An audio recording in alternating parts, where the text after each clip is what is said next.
notre rapport à l'idée de progrès a changé. On parle un petit peu du progrès comme on parle du Tour de France. Hein, c'est-à-dire on dit le progrès c'était mieux avant, comme on dirait aujourd'hui le Tour de France c'était mieux avant quand on pouvait admirer les vainqueurs. Hein. Sauf que s'agissant du progrès, la phrase est auto-contradictoire.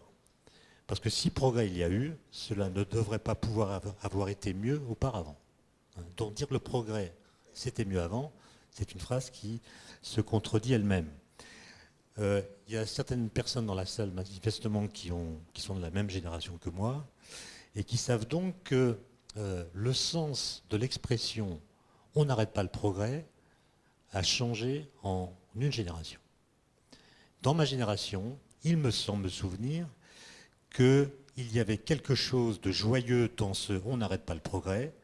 C'était une salutation enthousiaste adressée au futur qui semblait moralement interdire qu'on puisse souhaiter stopper la marche du progrès. On n'arrête pas le progrès, ça voulait dire il ne serait pas bien de vouloir le freiner.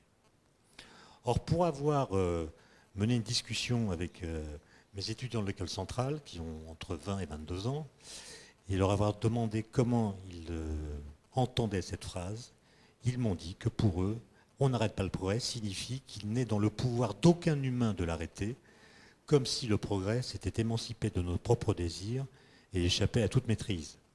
Cela dit bien qu'en une génération, le rapport au progrès a très rapidement changé.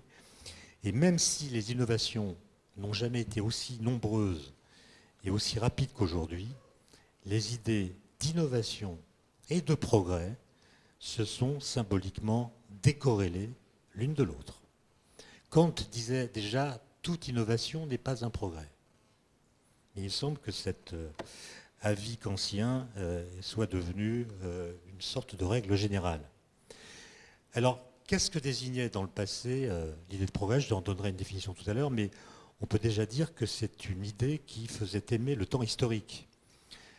Et Kant, que je citais tout à l'heure, disait que c'était une idée doublement consolante. C'est une idée à la fois sacrificielle et consolante pour la raison suivante. Elle était d'une part consolante parce qu'en fondant l'espoir d'une amélioration future des conditions de vie, elle rendait l'histoire humainement supportable. Et d'ailleurs, l'idée de progrès a pour anagramme le degré d'espoir. Bon, ça ne marche qu'en français, mais on peut quand même en tirer une règle presque universelle. En faisant miroiter loin sur la ligne du temps une utopie crédible et attractive, il faut que l'utopie soit crédible et attractive, sinon elle n'est pas mobilisatrice. Eh bien, cette idée faisait retrousser les manches et surtout elle donnait l'envie d'avancer ensemble. Elle était d'autre part, dit Kant, consolante par le fait qu'elle donnait un sens au sacrifice qu'elle imposait, au nom d'une certaine idée de l'avenir, au nom d'une certaine configuration préalable de l'avenir. Le genre humain était sommé de travailler à un progrès dont l'individu ne ferait pas lui-même l'expérience, puisqu'il n'était qu'un petit maillon de l'interminable lignée des générations. En résumé, on pourrait dire que croire au progrès, c'est accepter en tant qu'individu de sacrifier du présent personnel au nom d'un futur collectif. Et donc, il y a une dimension sacrificielle, puisque le progrès n'advient pas tout seul, il n'est pas automatique, il faut donc travailler. Et travailler, ça veut dire, d'une certaine façon, se sacrifier. Et la question est, au nom de quoi sommes-nous prêts aujourd'hui à nous sacrifier? Pour sacrifier du présent personnel au nom d'un futur collectif, il faut un rattachement symbolique au monde, à son histoire et à son avenir. Ce rattachement a longtemps été perspectiviste. On dessinait le futur. Aujourd'hui, il ne l'est plus. Quand j'étais adolescent, l'an 2000 était configuré. On l'expliquait aux adolescents par le biais de magazines comme Pilote, Tintin et d'autres, comment on se déplacerait en l'an 2000, comment on mangerait, comment on communiquerait, comment on travaillerait. Ce genre de configuration pour 2050 ou 2100 n'existe plus du tout. Du coup, le futur n'est plus configuré. Nous avons perdu en profondeur temporelle. Le présent est désormais sans épaisseur et nos rattachements sont plus horizontaux, plus fluides, plus réversibles. Et c'est d'ailleurs le réseau des télécommunications qui incarne le mieux ce nouveau rapport au temps.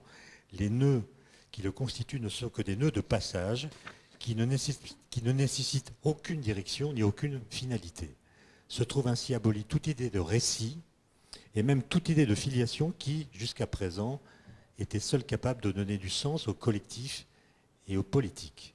Du coup, le futur s'absente progressivement du présent, et s'absenter du présent, il faut quand même le faire, comme si l'urgence et la crise avec un grand C, la crise transcendantale avait partout répudié l'avenir comme promesse.